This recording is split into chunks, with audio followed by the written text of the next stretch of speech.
கிறிஸ்துவில் பிரியமான உங்கள் யாவருக்கும் இயேசுவின் நாமத்தில் அன்பின் வாழ்த்துக்கள். மீண்டும் உங்களை சந்திக்க ஆண்டவர் பாராட்டின அன்பிற்காக அவருக்கு மகிமை உண்டாகட்டும். எங்களுக்காகவும் இந்த ஜெப ஊழியத்துக்காகவும் ஜெபிக்கும்படியாய் அன்பாய் நான் கேட்குறேன்.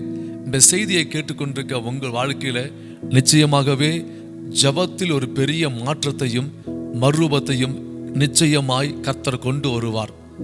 நாளும் கூட ஜெபத்தின் வரிசையில் நாம் தியானிக்க போகின்ற கர்த்தருடைய வார்த்தை என்னன்னா, ஜெப நிலைகள்.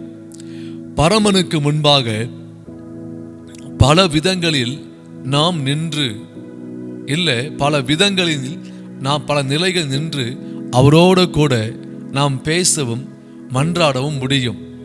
இன்னைக்கு நிறையா பேரோட தாட் என்னன்னா, இப்படி பண்ணி ஜெபம் பண்ணால் மட்டும்தான் ஆண்டவர் கேட்பார், இதான் ஜெப வாழ்க்கைன்னு சொல்லுவாங்க. அப்படி இல்லை. பரம தகப்பனை நோக்கி நாம் ஜெபிக்க வேண்டிய நிலைகள் எக்கச்சக்கமாய் உண்டு. அதை ஒரு 7 ஜெப நிலையை குறித்து உங்களோடு பேச ஆண்டவர் உங்களுக்கும் எனக்கும் இரக்கம் பாராட்டுவாராக. இதனால நம்முடைய ஜெபத்தின் வாழ்க்கை பல மடங்கு பெருகி நிற்பதாக. எடுத்து வாசிப்போம். முதல் ஜெப நிலையை குறித்து நம்ம வாசிக்கிறோம்.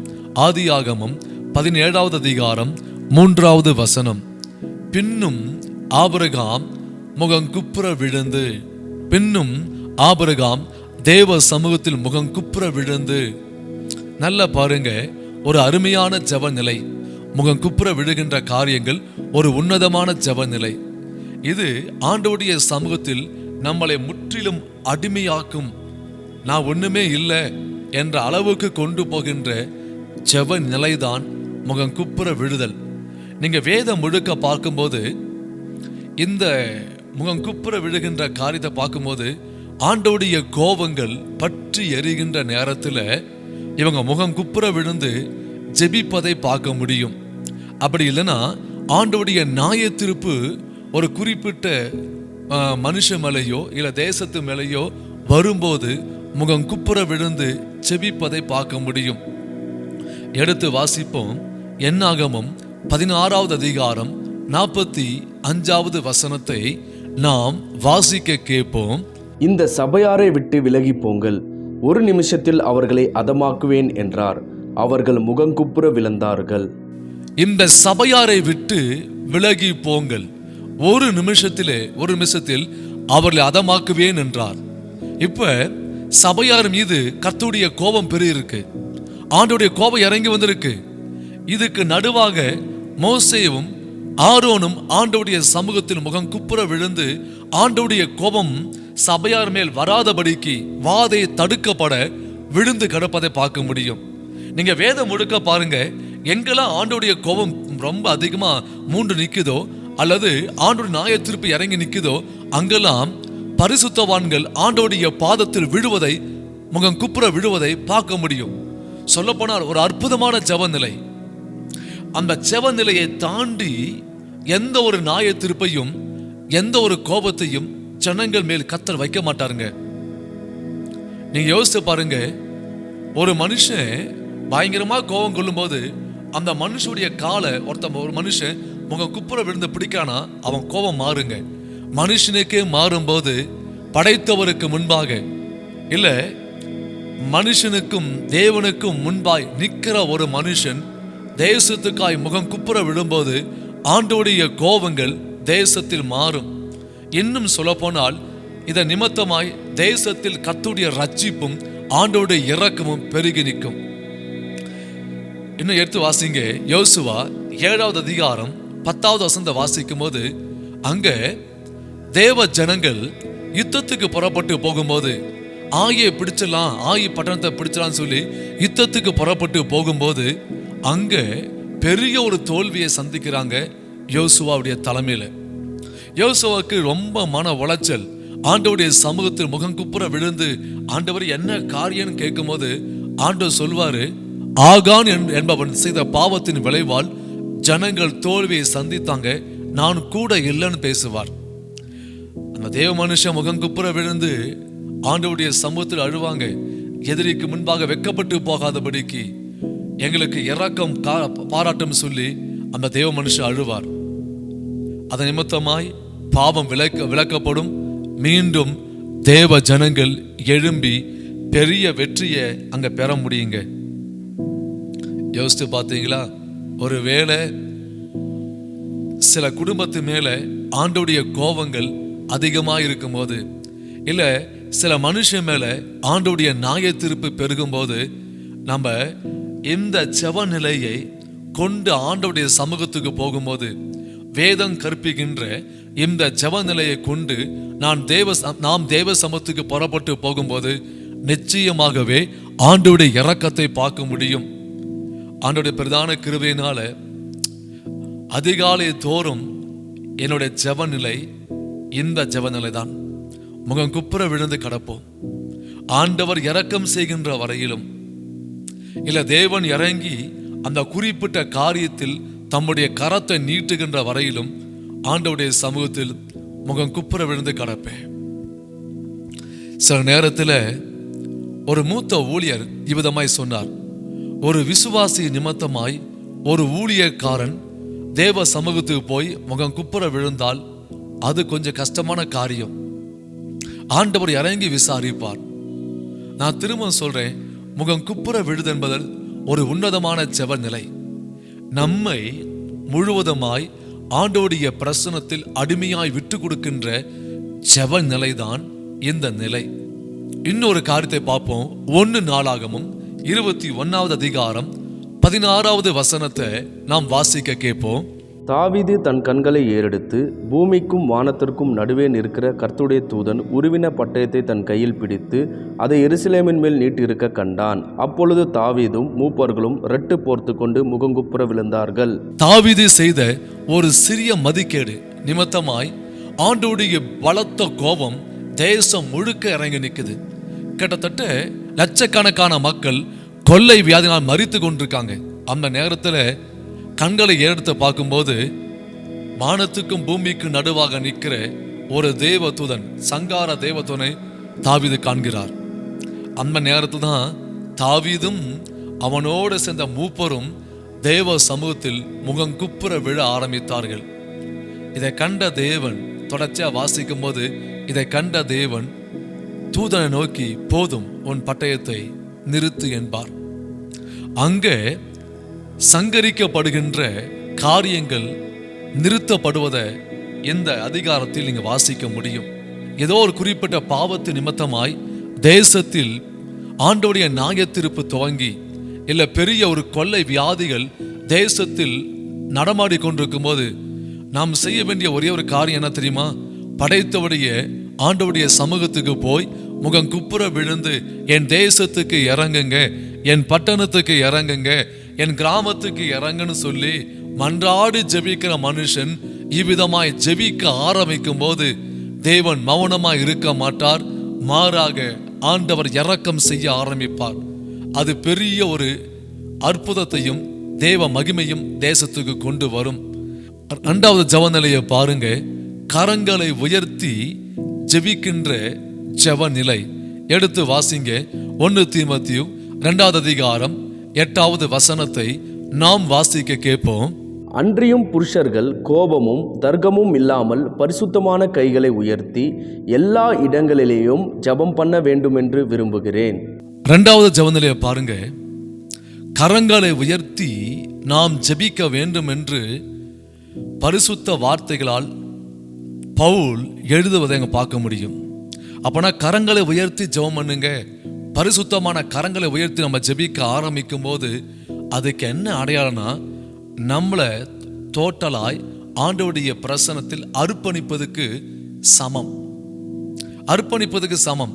2 கரங்களையும் உயர்த்தி, இனி இந்த காரியத்தை என்னால் செய்ய முடியாது, தேவனே நீங்க தான் இரக்கம் செய்யணும்னு சொல்லி என்னால் முடியாத காரியத்துக்காய் ஆண்டவருடைய சமூகத்தில் போய் டோட்டலாய் அர்ப்பணித்து நிற்பதுக்கு அடையாளம்தான் கரங்களை உயர்த்தி ஜெபிக்கின்ற பழக்கம். எனக்கு தெரிந்த ஒரு ஊழியர் இரவு நேரமெல்லாம் அவர் ஜெபிக்க வேண்டிய நல்ல ஒரு பழக்கம் உள்ளவர். சொன்ன போனால் நல்ல ஜெபிக்கக்கூடிய அற்புதமான பாத்திரம். அவர் என்ன செய்வார்னா, இரவு நேரங்களில் கரங்களை உயர்த்தி ஜெபித்து கொண்டே இருப்பார். 2 கரங்களும் அசந்து போகும். நேராக போய் செவுர் பக்கமாய் தன் கரங்களை நீட்டிக்கொண்டு அந்த செவுர் பக்கமாய் திரும்பி 2 கரங்களை நீட்டிக்கொண்டு கிடப்பார். இரவெல்லாம் ஜெபம் பண்ணுவார். நான் சொல்றேங்க, கரங்களை உயர்த்தி ஜெபிக்கின்ற ஒரு ஜெப நிலை கண்டிப்பாய் நம்முடைய வாழ்க்கையில் வேண்டும். இது என்ன பிளஸிங்கை கொண்டு வரும் என்பதை பார்க்கும்போது யாத்திராகமம் 9வது அதிகாரம் 33வது வசனம். மோசே பார்வோனை விட்டு பட்டணத்திலிருந்து புறப்பட்டு தன் கைகளை கர்த்தருக்கு நேராக விரித்தான். அப்பொழுது இடி முழக்கமும் கல்மலையும் நின்றது, மழையும் பூமியில் பெய்யாமல் இருந்தது. கரங்களை உயர்த்தி நம்ம ஜெபிக்க ஆரம்பிக்கும் போது நமக்கு நம்முடைய தேசத்துக்கும் ஏற்பட்ட வாதைகள் தடுத்து நிறுத்தப்படும். அதான் பெரிய பிளஸிங். யோசிச்சு பாருங்க, ஆண்டவர் எகிப்தை நாயன் திருத்தே ஆகணும். ஆனாலும் கர்த்தருடைய மனுஷன் கரங்களை உயர்த்தி ஜெபிக்க ஆரம்பிக்கும் போது ஏற்பட்ட வாதைகள் தடுத்து நிறுத்தப்பட்டன. ஒருவேளை நீங்க காண்கின்ற தேசத்துல அல்லது நம்முடைய தேசத்துல பட்டணத்துல ஆண்டவருடைய வாதை துவங்கும் போது மன்றாட்டு வீரன் சும்மா இருக்கக்கூடாது. 2 கரங்களையும் உயர்த்தி நாம் ஜெபிக்க பழகணும். சில நேரத்தில் வலிக்கும், வலி அதிகமாக எடுக்கும், தோல் பட்டெல்லாம் அசந்து போகும். இருப்பினும் வாதை நிறுத்தப்படுகின்ற வரையிலும் ஆண்டவருடைய சமூகத்தில் உட்காந்து 2 கரங்களையும் உயர்த்தி ஜெபம் பண்ணி பாருங்க. நீங்க கரங்களை உயர்த்தி ஜெபம் பண்ணி பாருங்களேன், இந்த இடமெல்லாம் ரத்த ஓட்டலாம் ஸ்டாப் ஆகி நிற்கும். வலி அப்படியாப்பட்ட வலியா இருக்கும். இந்த வலியோடு ஆண்டவருடைய பிரசன்னத்தில் நின்று நாம் ஜெபிக்க ஆரம்பிக்கும் போது நம்முடைய முகத்தை பார்க்கிற ஆண்டவர் தேசத்தில் ஏற்பட்ட சகல வாதைகளையும் என் ஆண்டவர் தடுத்து நிறுத்துவார். நிச்சயமாகவே நிறுத்துவார். ஒரு அற்புதமான ஜெப நிலை. நம்ம முற்றிலுமாய் ஆண்டவருடைய சமூகத்தில் முற்றிலுமாய் அர்ப்பணித்து நம்ம ஜெபம் பண்ணும் போது ஆண்டவர் மௌனமா இருக்க மாட்டார். நிறைய பேர் என்ன தெரியுமா, சுய பலத்தை நம்பி ஜெபம் பண்ணுவாங்க, சொந்த ஆற்றலை நம்பி ஜெபம் பண்ணுவாங்க, சொந்த அறிவை நம்பி ஜெபம் பண்ணுவாங்க. அந்த ஜெபங்கள் கர்த்தருடைய பார்வையில் வெளியேறப்பட்ட ஜெபமாய் இருக்க வாய்ப்பே கிடையாது. 2 கரத்தை தூக்குவது எதுக்கு அடையாளம்னா, இனி என்னால் ஒன்றும் செய்ய முடியாது. நீங்க யோசிச்சு பாருங்க, சிறு பிள்ளைங்க சற்றுக்கு தூரம் நடந்து வருவாங்க. நடந்து வந்த பிள்ளைங்க இனி நடக்க முடியாதுன்னு தெரிஞ்சா அப்பாவுக்கு நேராய் ஓடி 2 கரத்தை தூக்கி நிற்கும் பாருங்க. அதுக்கு என்ன அர்த்தம்னா, இனி ஒரு அடியை நான் நடக்க மாட்டேன், நீங்க தான் என்னை டேக் அப் பண்ணணும், நீங்க தான் தூக்கணும். அதுக்கு அடையாளம் தாங்க 2 கரங்களையும் தூக்கி, ஆண்டவரே தேசத்துக்கு நீங்க தான் இறங்க முடியும், தேசத்துக்கு ரட்சிப்பை நீங்க தான் கொடுக்க முடியும், என் பட்டணத்துக்கு நீங்க தான் இறங்க முடியும், எங்க சபைக்கு நீங்க தான் இறங்க முடியும், இனி எங்களால் ஒன்றும் செய்ய முடியாது சொல்லி காமிக்கின்ற ஜெப நிலைதான் கரங்களை உயர்த்தி ஜெபிக்கின்ற ஜெப நிலை. இன்னொரு பிளஸிங் என்ன தெரியுமா, எடுத்து வாசிங்க. யாத்திராகமம் 17வது அதிகாரம் 12வது வசனத்தை நாம் வாசிக்க கேட்போம். மோசேயின் கைகள் அசந்து போயிற்று. அப்பொழுது அவர்கள் ஒரு கல்லை கொண்டு வந்து அவன் கீழே வைத்தார்கள். அதின்மேல் உட்கார்ந்தான். ஆரோனும் ஊரும் ஒருவன் ஒரு பக்கத்திலும் ஒருவன் மறுபக்கத்திலும் இருந்து அவன் கைகளை தாங்கினார்கள். இவ்விதமாய் அவன் கைகள் சூரியன் அஸ்தமிக்கும் வரைக்கும் ஒரே நிலையாய் இருந்தது. நல்ல கவனிங்க, கரங்களை உயர்த்தி நீங்க ஜெபிக்க ஆரம்பிக்கும் போது எதிரியின் சேனைகளை நீங்க மேற்கொண்டு ஜெபிக்கிற அர்த்தம். சொல்ல போனால் கிரியை செய்கின்ற பிசாசின் கிரிகளை நீங்க மேற்கொண்டு ஜெபிப்பதற்கு அடையாளம்தான் கரங்களை உயர்த்தி ஜெபிக்கின்ற பழக்கம். நம்ம கரங்களை உயர்த்தினா வெற்றி பெற்று விட்டோம் என்பதற்கு அடையாளம்தான் கரங்களை உயர்த்தி ஜெபிக்கின்ற பழக்கங்கள். ஜெபமணி பாருங்க, மோசேவுடைய கரங்கள் சோர்ந்து போன போது எதிரியின் சேனைகள் தேவ ஜனத்தை மேற்கொண்டது. அவன் கரங்கள் உயர்த்தப்படும் போது தேவ ஜனங்கள் எதிரியின் சேனையை மேற்கொண்டார்கள். நீங்க ஒரு ஊழியக்காரா இருக்கிறீங்களா, இரவு நேரங்களில் கரங்களை உயர்த்தி ஜெபிக்கின்ற பழக்கம் கண்டிப்பாய் வேண்டும். நீங்க கரங்களை உயர்த்தி ஜெபிக்க ஆரம்பிக்கும் போது தரிசனத்தை மேற்கொள்ள துடிக்கிற ஆவிகள், சபையை மேற்கொள்ள துடிக்கிற ஆவிகள், தேவ ஜனத்தை மேற்கொள்ள துடிக்கிற ஆவிகளை நீங்க ஜெயம் எடுப்பதற்கு சமமா இருக்கும். கரங்களை உயர்த்தி நாம ஜெபித்து பழகணும். பிரதர், ரொம்ப நேரம் கரங்களை உயர்த்தி ஜெபிக்க முடியாது. போங்க, ஒரு சவர் பக்கமாய் திரும்பி அங்க கரங்களை அப்படியே தூக்கி மேலே வச்சுட்டு மணிக்கணக்கா ஜெபம் பண்ணுங்க. ஜெபிக்க முடியும். ஸ்டெப் பை ஸ்டெப்பாய் ஒரு 1 hour 2 hour இப்படி உங்க கரங்களை உயர்த்தி ஜெபிக்கின்ற ஜெப பழக்கத்தை மேற்கொண்டு பாருங்க. உங்க மினிஸ்ட்ரியும் சரி, உங்க தரிசனமும் சரி அற்புதமாய் பெருகி நிற்பதை நீங்க பார்க்க முடியும். உங்க எல்லையில சத்துருவின் ராஜ்யங்களும் துன்பார்க்க மனுஷனும் எழும்ப கர்த்தர் விடமாட்டார். கண்டிப்பாய் விடமாட்டார். அவர்களை மேற்கொண்டு நீங்க நிற்பீங்க. சபை நிற்கும், தரிசனம் நிற்கும். இதற்கு முன்பாக எதிரியின் சேனைகள் தோத்து போவார்கள். சில இடங்கள்லாம் பார்க்கும்போது பாதாளத்தின் வல்லமைகள் சபையை மேற்கொண்டு நிற்கும். ஆண்டவர் சொன்னாரு, பாதாளத்தின் வல்லமைகள் சபையை மேற்கொள்வது கிடையாது என்று. ஆனால் ஜெபிக்காத சபைகள், ஜெபிக்காத ஊழியக்காரர்கள், ஜெபிக்காத விசுவாசி இருக்கிற இடங்கள்ல பாதாளத்தின் வல்லமைகள் மேற்கொண்டே ஆகும். நாம் இணைந்து கரங்களை உயர்த்தி ஜெபிக்கும் போது, நான் வெற்றி பெற்று விட்டேன் இயேசுவின் நாமத்தில் சத்ருவை மேற்கொள்ள என்பதற்கு அடையாளம் தான் கரங்களை உயர்த்தி ஜெபிக்கின்ற ஜெப பழக்கங்கள். இந்த ஜெப நிலையை அவ்வப்போது கர்த்தருடைய ஆவியை நடத்தும் போது நீங்க எடுத்து பாருங்க, அற்புதமான ஜெப நிலை. மூன்றாவது ஜெப நிலையை பார்ப்போம். எடுத்து வாசிப்போம். பிரசங்கி 4வது அதிகாரம் 9 தொடங்கி 12 மட்டும் வாசிக்க கேட்போம். ஒண்டியாய் இருப்பதிலும் இருவர் கூடி இருப்பது நலம். அவர்களுடைய பிரயாசத்தினால் அவர்களுக்கு நல்ல பலன் உண்டாகும். ஒருவன் விழுந்தால் அவன் உடனாளி அவனை தூக்கி விடுவான். ஒண்டியாயிருந்து விழுகிறவனுக்கு ஐயோ, அவனை தூக்கிவிட துணை இல்லையே. 2 பேராய் படுத்து கொண்டிருந்தால் அவர்களுக்கு சூடுண்டாகும். ஒண்டியா இருக்கிறவனுக்கு சூடுண்டாவது எப்படி? ஒருவனை யாதுமொருவன் மேற்கொள்ள வந்தால் இருவரும் அவனுக்கு எதிர்த்து நிற்கலாம். முப்பரின் நூல் சீக்கிரமாய் அறாது. முப்பரின் நூல் சீக்கிரமாய் அறாது. ஒருவன் மேற்கொள்ள வந்தால் இருவர் இணையும் போது அவனை ஈஸியாக மேற்கொள்ள முடியும். 3 திரியாய் திரிக்கப்பட்ட நூல் அவ்வளோ சீக்கிரமாய் அறாது, மிகுந்த பலனை அது பெறும். அதே போலதான் 3வது ஜெப நிலை என்னன்னா, குழுவாய் கூடி ஜெபிக்கின்ற ஜெப நிலை. இந்த கூட்டு அபிஷேகம், இந்த கூட்டு ஜெபம், 3 பேராய் 4 பேராய் கூடி ஜெபிக்கின்ற அற்புதமான ஜெப நிலை. நீங்க வேதம் முழுக்க பாருங்க, தானியேல் தன்னோடு ஜெபிக்கும்படியாய் தன் ஆவிக்கு ஒத்த ஜெபிக்கிற கூட்டத்தை அவர் வைத்திருந்தார். எஸ்தர் ராஜாத்தை பார்க்க முடியுது. அவளோடு உபவாசம் பண்ணி ஜெபிக்க தாதி மகளை அவள் ஆயத்தம் பண்ணியிருந்தாள். இயேசுவை பாருங்க, யாக்கோபையும் யோவான்ட்டையும் பேதுருவையும் என்னோட கூட இணைந்து ஜெபிங்கள் என்று சொன்னார்.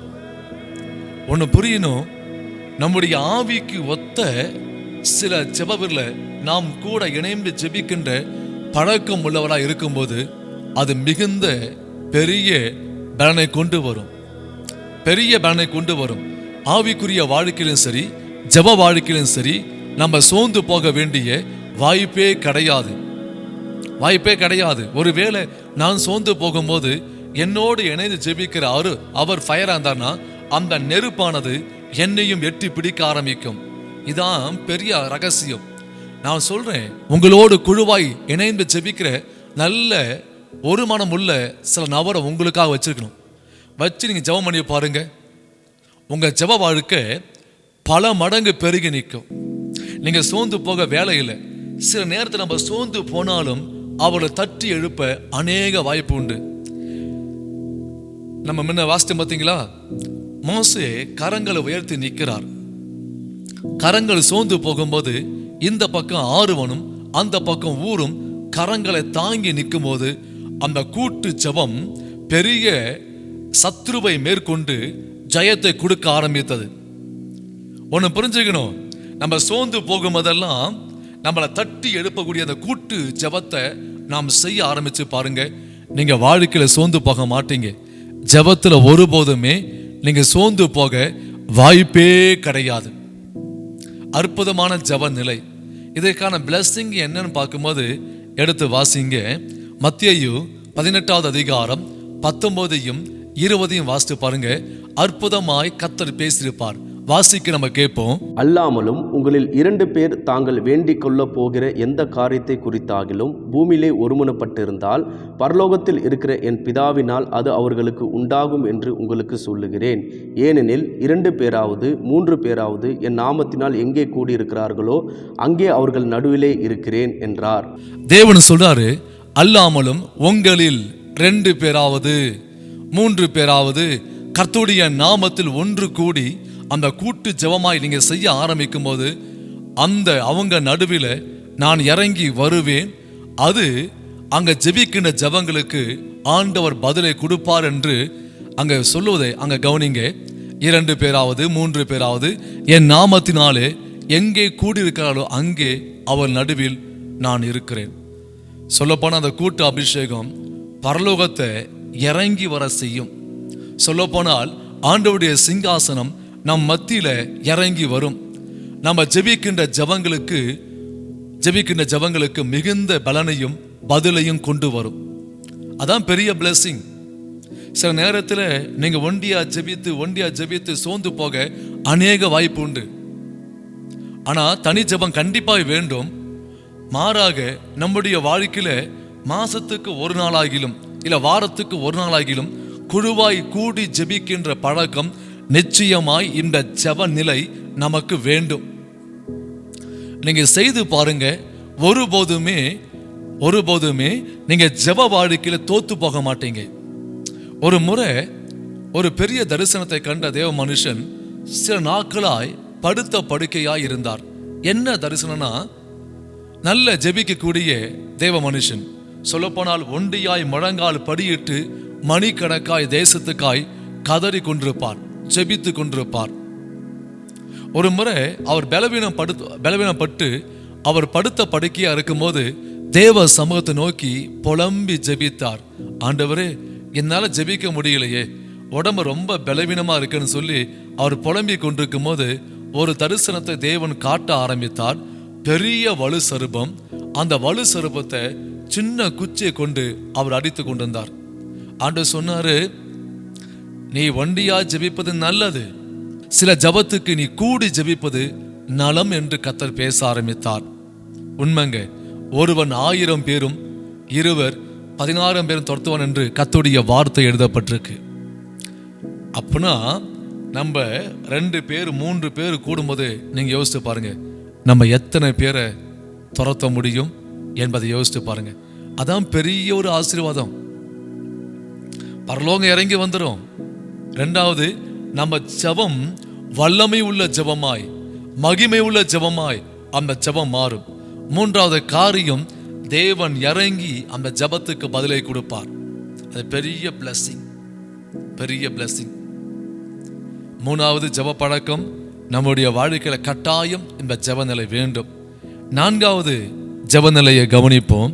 2 நாளாகவும் 7வது அதிகாரம் 14வது வசனத்தை நாம் வாசிப்போம். என் நாமம் தரிக்கப்பட்ட என் ஜனங்கள் தங்களை தாழ்த்தி ஜெபம் பண்ணி என் முகத்தை தேடி தங்கள் பொல்லாத வழிகளை விட்டு திரும்பினால் அப்பொழுது பரலோகத்தில் இருக்கிற நான் கேட்டு அவர்கள் பாவத்தை மன்னித்து அவர்கள் தேசத்துக்கு சேமத்தை கொடுப்பேன். 4வது ஜெபநிலை என்னவென்றால், தலையை தாழ்த்தி ஆண்டவருடைய பிரசன்னத்தில் ஜெபிக்கின்ற ஜெபநிலை. என் நாமம் தரிக்கப்பட்ட என் ஜனங்கள் தங்களை தாழ்த்தி இல்ல தலையை குனிந்து இல்ல உள்ளத்தை தாழ்த்தி ஆண்டவருடைய சமூகத்தில் ஜெபிக்கின்ற ஜெப நிலை. தாழ்மையோடு ஆண்டவருடைய சமூகத்துக்கு போகும்போதெல்லாம் தேவன் சும்மா இருக்க மாட்டாருங்க. பெருமை உள்ளவனுக்கு ஆண்டவர் எதிர்த்து நிற்பார். ஆனால் தாழ்மை உள்ளவனுக்கோ ஆண்டவர் கிருபையை கொடுப்பார். அப்படியாப்பட்ட ஜபத்துக்கு ஆண்டவர் கிருபையை கொடுப்பார். எடுத்து வாசிப்போம். ஆதியாகமம் 18வது அதிகாரம் 1 தொடங்கி 3 மட்டும் வாசித்து பாருங்களேன். பின்பு கர்த்தர் மம்ரேயின் சமபூமியிலே அவனுக்கு தரிசனமானார். அவன் பகலின் உஷ்ண வேளையில் கூடார வாசலிலே உட்கார்ந்திருந்து தன் கண்களை ஏறெடுத்து பார்க்கும்போது இதோ 3 புருஷர் அவனுக்கு எதிரே நின்றார்கள். அவர்களை கண்டவுடனே அவன் கூடார வாசலிலிருந்து அவர்களுக்கு எதிர்கொண்டு ஓடி தரை மட்டும் குனிந்து, ஆண்டவரே, உம்முடைய கண்களில் எனக்கு கிருபை கிடைத்ததனால் நீர் உமது அடியேனை விட்டு கடந்து போக வேண்டாம். நல்ல கவனிங்க. ஆபிரகாம் ஓடி தரை மட்டும் குனிந்து, இது அற்புதமான ஒரு ஜெப நிலை. இந்த ஜெப நிலையை நீங்க பார்க்கும்போது ஆண்டவருடைய மிகுந்த கிருபையை நம்முடைய வாழ்க்கையில கொண்டு வரும். ஆயக்காரன் கர்த்தருடைய சமூகத்துக்கு புறப்பட்டு போய் அண்ணாந்து வானத்தை பார்க்க துணியாமல்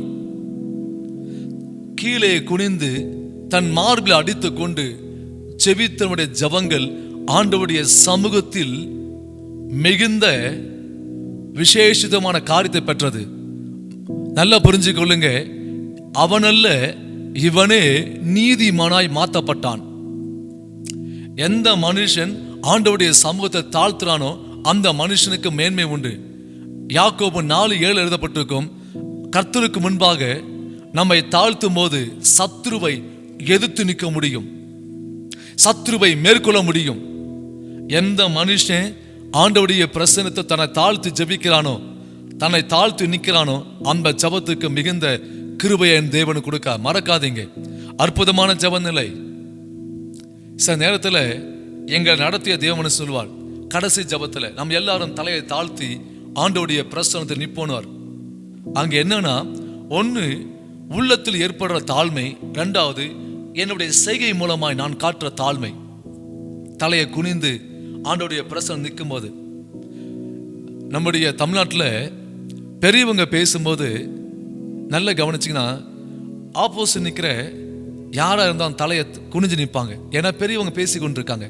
மதிப்பு கொடுக்க, பணிவை கற்றுக்கொள்ள தாழ்த்தி நிற்பாங்க. அதாங்க மேன்மை. நீங்க ஜெபத்தில் பண்ணி பாருங்க, தலையை தாழ்த்தி ஆண்டவருடைய பிரசன்னத்தில் ஜெபம் பண்ணி பாருங்க, அந்த ஜெபம் மிகுந்த கிருபையை கொண்டு வரும். 5வது ஜெப நிலை என்னவென்றால் அண்ணாந்து பார்த்து ஜெபிக்கின்ற ஜெப நிலை. சங்கீதம் 121:1-2 நாம் வாசிக்க கேட்போம். எனக்கு ஒத்தாசை வரும் பர்வதங்களுக்கு நேராக என் கண்களை ஏறெடுக்கிறேன். வானத்தையும் பூமியும் உண்டாக்கின கர்த்தரிடத்திலிருந்து எனக்கு ஒத்தாசை வரும். நல்ல ஒரு தேவ மனுஷன் தாவீது. அவர் சொல்றார், வானத்துக்கு நேராக என் கண்களை ஏறெடுத்து, ஒத்தாசை வருகின்ற அந்த பர்வதம், அந்த ஜனிப்பித்த கண்மலைக்கு நேராக என் கண்களை எடுக்கும் போது எனக்கு ஒத்தாசை வரும், உதவி வரும், உதவி வரும். உங்களுக்கு உதவி வேண்டுமா? எந்த மனுஷனையும் நோக்கி பார்க்காதீங்க, யாரையும் நோக்கி பார்க்காதீங்க. ஒன்னே ஒன்று புரிஞ்சு கொள்ளுங்க, இது அற்புதமான ஜெப நிலை. வானத்தை அண்ணாந்து பார்த்து, தேவ சமூகத்தை அண்ணாந்து பார்த்து, ஆண்டவருடைய பிரசன்னத்தில் நம்முடைய ஆத்துமாவை உயர்த்தி ஜெபிக்கின்ற ஜெப பழக்கம் பெரிய ஒரு உதவியை நமக்கு கொண்டு வரும். நீங்க மத்தேயு 14வது அதிகாரம் 19வது வசனத்தை வாசித்து பாருங்க. அங்க 5 அப்பத்தையும் 2 மீனையும் கொண்டு ஆண்டவர் வானத்துக்கு நேராய் ஏறெடுத்து ஸ்தோத்திரம் பண்ணுவதை அங்க பார்க்க முடியும். அது பழுகி பெருகி கிட்டத்தட்ட புருஷன் மட்டும் 5000 பேர் அங்க சாப்பிட்டான்னு எழுதப்பட்டிருக்கும். தேவ சமூகத்தை நோக்கி பார்க்கும் போதெல்லாம் உங்க முகம் ஒருபோதும் வெக்கப்பட்டு போகாது. என்னைக்கு ஆண்டவருடைய சமூகத்தை நோக்கி, ஆண்டவரே நீங்க தான்ப்பா அப்படின்னு சொல்லி நிற்கும் போதெல்லாம் நீங்க வெக்கப்பட்டே போக மாட்டீங்க. இது அற்புதமான ஜெப நிலை. ஆண்டவரை பார்த்து, தேவ பிரசன்னத்தை பார்த்து, தேவ சமூகத்தை மட்டும் பார்த்து நம்ம ஜெபிக்கின்ற ஜெப நிலை அற்புதமான ஜெப நிலை, அற்புதமான ஜெப நிலை. எடுத்து வாசித்து பாருங்க. ஆதியாகமம் 15வது அதிகாரம் 5வது வசனத்தை வாசிக்க கேட்போம். அவர் அவனை வெளியே அழைத்து, நீ வானத்தை அண்ணார்ந்து பார், நட்சத்திரங்களை எண்ண உன்னாலே கூடுமானால் அவைகளை எண்ணு என்று சொல்லி, பின்பு அவனை நோக்கி, உன் சந்ததி இவ்வண்ணமாய் இருக்கும் என்றார். சோர்ந்து போன ஆபிரகாம் மன சோர்வில் படுத்து கொண்டிருக்காரு. அவனை தட்டி எழுப்பி வெளியே கொண்டு வந்து, அண்ணாந்து பார், யானி அண்ணாந்து பார், அண்ணாந்து பார், இவ்விதமாய் உன்னை நான் பழுகி பெருக பண்ணுவேன். அதாங்க கர்த்தர். ஆண்டவருடைய முகத்தை பார்த்த ஒரு மனுஷனும் வெட்கப்பட்டு போனதாய் சரித்திரமே கிடையாது.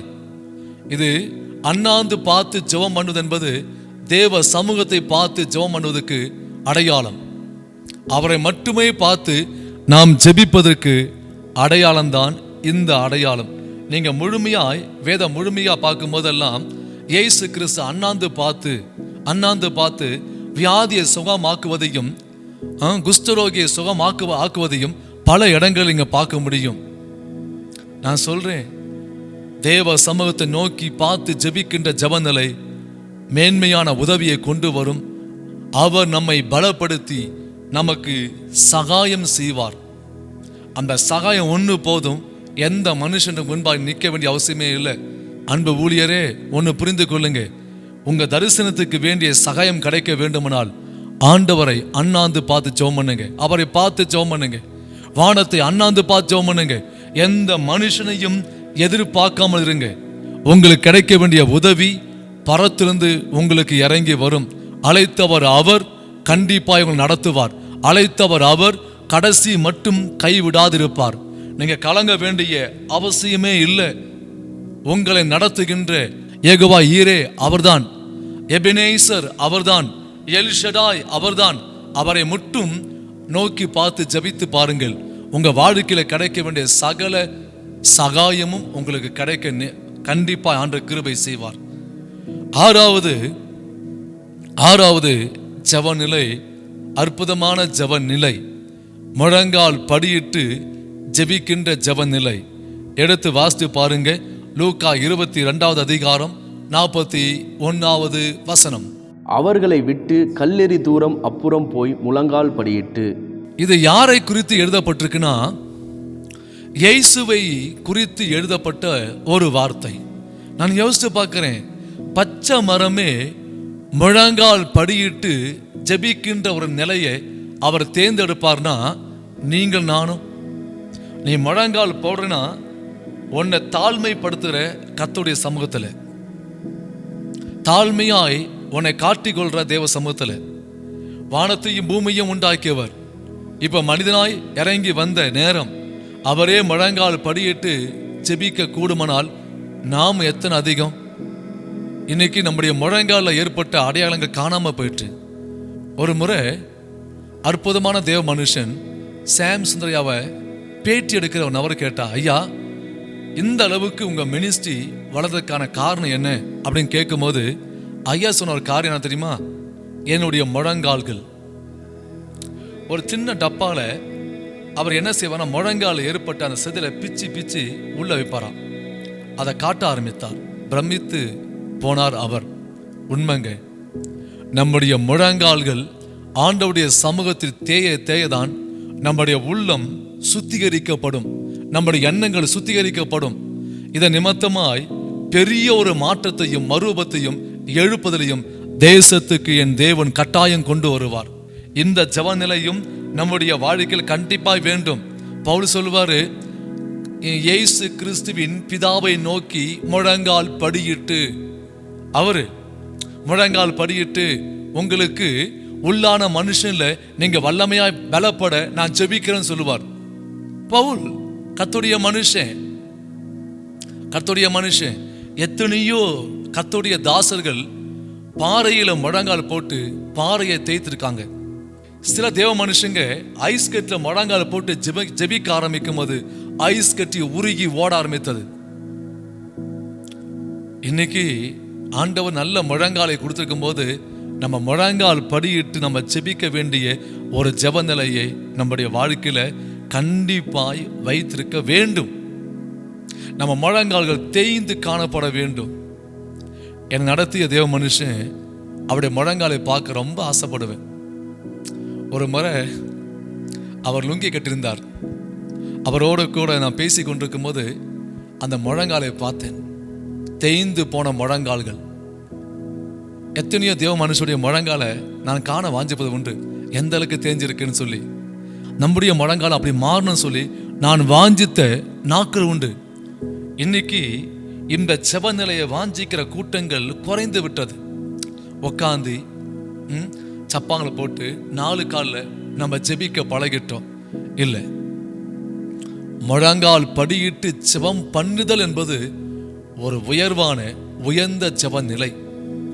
படைத்தவருக்கு முன்பாக மிகவும் பிரியமான ஜெப நிலை. ஆண்டவருடைய சமூகத்தில் நம்மை தாழ்மைப்படுத்தி கொண்டு ஜெபிக்கின்ற ஜெப நிலை. உங்க முழங்கால் தடவி பாருங்க. காப்பு காய்த்த இடத்துல இப்ப முடி முளைக்க தொடங்கியிருக்கு. காரணம், முழங்கால் போட்டு நீ ஜெபித்த நாட்கள் குறைந்து விட்டது. உங்களுக்கும் எனக்கும் ஆண்டவர் கிருபையை கொடுப்பாராக. 7வது ஜெப நிலையை பார்த்து நம்ம ஜெபித்து முடிப்போம். நின்று கொண்டு ஜெபிக்கின்ற ஜெப நிலை. ஒரு பெரியவங்க வராங்க, நம்ம என்ன செய்வோம்? எழுந்து நிற்போம். அது காரணம், கனப்படுத்துவதற்கு அடையாளம். கனப்படுத்துவதற்கு அடையாளம் தான் எழுந்து நின்று ஜெபிக்கின்ற ஜெப நிலை. எடுத்து வாசிங்க. மார்க்கு 11:25 வாசிக்க கேட்போம்.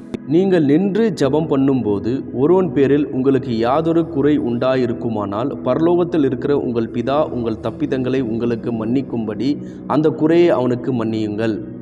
நீங்கள் நின்று ஜெபம் பண்ணும்போது, நீங்கள் நின்று ஜெபம் பண்ணும்போது, அப்போனா இதுவும் ஒரு ஜெப நிலை. இதுவும் ஜெப நிலைதான். ஆண்டவருடைய சமூகத்தில் ஆண்டவரை கனப்படுத்தி நம்ம நின்று ஜெபிக்கிறோமே, இந்த ஜெப நிலையும் ஆண்டவருடைய சமூகத்தில் பெரிய ஒரு மதிப்பை கொண்டு வரும். எலியா சொல்வார், 1 ராஜாக்கள் 17வது அதிகாரம் 1வது வசனத்தில், கர்த்தருக்கு முன்பாய் நிற்கிற நான், கர்த்தருக்கு முன்பாய் நிற்கிற நான் நின்று சொல்வாரு. இயற்கை மேல பெரிய ஒரு அதிகாரத்தை எடுப்பதாங்க பார்க்க முடியும். இதன் நிமித்தமாய் ராஜா சிங்காசனத்தை விட்டு இறங்கி ஆடுகளுக்காய் கோவேறு கழுதுகளுக்காய் புல்லை தேடி போகின்ற நிலையை உருவாக்கினார் எலியா. நின்று ஜெபிக்கிற ஜெப வாழ்க்கை கண்டிப்பாய் நம்முடைய வாழ்க்கையில வேண்டும். சில நேரத்தில் உங்க வீட்டில் நீங்க நடந்து ஜெபம் பண்ணலாம், அப்படி நடந்து ஃபுல்லாக அப்படி ஜெபம் பண்ணலாம். உங்க வீதியில் நடந்து ஜெபம் பண்ணலாம், உங்க தெருக்கள் நடந்து ஜெபம் பண்ணலாம். அது பெரிய ஒரு ஜெப நிலை. இந்த நிலையில் நின்றும் ஆண்டவரை கனப்படுத்தி ஜெபிக்கும் போது நம்முடைய ஜெபங்களை நிச்சயமாய் கர்த்தர் தள்ள மாட்டார். ஆண்டவர் அதற்கான பதிலை கண்டிப்பாய் கொடுப்பார்.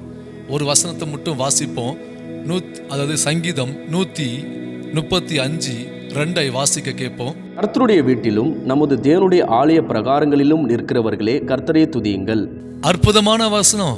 ஆண்டவருடைய பிரசன்னத்தில் நிற்கிற ஊழியரே பரிசுத்தவான்களை நின்று அவரை துதியுங்கள், அவரை துதியுங்கள். அவரை கனப்படுத்தும் விதத்தில் எழும்பி நின்று அவரை துதியுங்கள். நீங்க செய்து பாருங்களேன். நின்று நீங்க ஜெபிக்கும் போது, ஒருவேளை அதிகாலை எழுந்து உடனே முழங்கால் போட நமக்கு மனசு வராது.